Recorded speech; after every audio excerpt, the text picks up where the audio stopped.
इसमें आप खुद को कहाँ देख रहे हैं? हम बिहार में बदलाव देख रहे हैं और जितने स्वयंभू एनालिस्ट और पत्रकार एनालिस्ट हैं जो कि बता रहे थे कि उनको पता है कि बिहार में क्या होने जा रहा है, उनको जमीन पर आते हुए दिख रहे हैं। क्योंकि किसी ने ये नहीं बताया, किसी ने ये प्रेडिक्ट नहीं किया कि बिहार में देश के राजनीतिक इतिहास का मतलब बिहार के राजनीतिक इतिहास में सबसे ज्यादा वोट होने जा रहा है।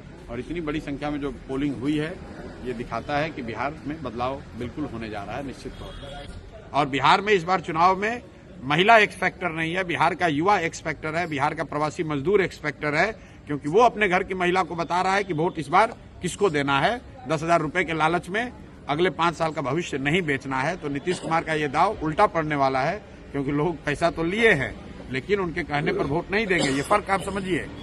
पहले के चुनाव में ये लोग छठ मनाकर चले जाते थे, फिर महिला अपने हिसाब से वोट करती थी। इस बार ये मजदूर, ये युवा साथी घर में बैठे हुए हैं और वो न सिर्फ अपना वोट कर रहे हैं बल्कि अपने परिवार की महिलाओं से भी वैसे ही वोट करा रहे हैं, अपने घर वालों से वैसे वोट करा रहे हैं जो उनको उचित लगता है। तो इसलिए बिहार के इस बार के चुनाव का एक्स फैक्टर युवा है, बिहार के चुनाव का एक्स फैक्टर प्रवासी मजदूर है।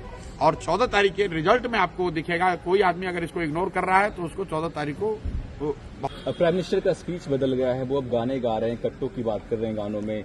वो आरजेडी को कहीं न कहीं घेर रहे हैं। तो वो घेर नहीं रहे, आरजेडी का डर दिखाकर वोट ले रहे हैं, क्योंकि अपने पास कहने के लिए कुछ नहीं है।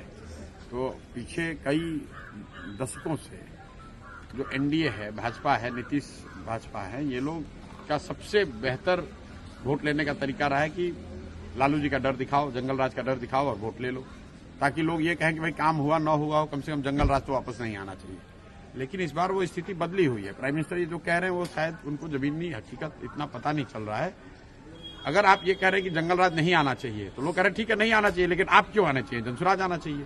विकल्प तो एक नया दूसरा है। जब विकल्प नहीं था तब वो प्राइम मिनिस्टर की बात ठीक थी, तब वो काम भी करता था।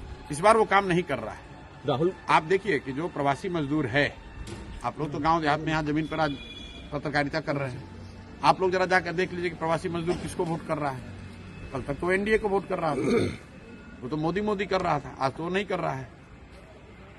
वो तो बिहार में फैक्ट्री रोजगार चाह रहा है और अमित शाह कह रहे हैं कि बिहार में तो फैक्ट्री के लिए जमीन है नहीं। तो इसका मतलब है कि आने वाले सालों में भी बिहार में फैक्ट्री नहीं लगेगा। अमित शाह ने खुद कह दिया। तो बिहार का युवा उनको क्यों वोट देगा?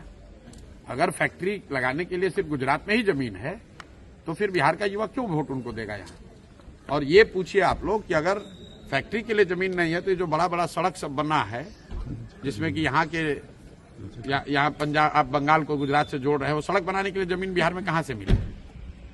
तो आपको अपना सड़क बनाना है, नेशनल हाईवे बनाना है तो बिहार में सड़क जमीन है, और बिहार के बच्चों के लिए फैक्ट्री बनाना है तो कह रहे हैं कि यहाँ जमीन नहीं है।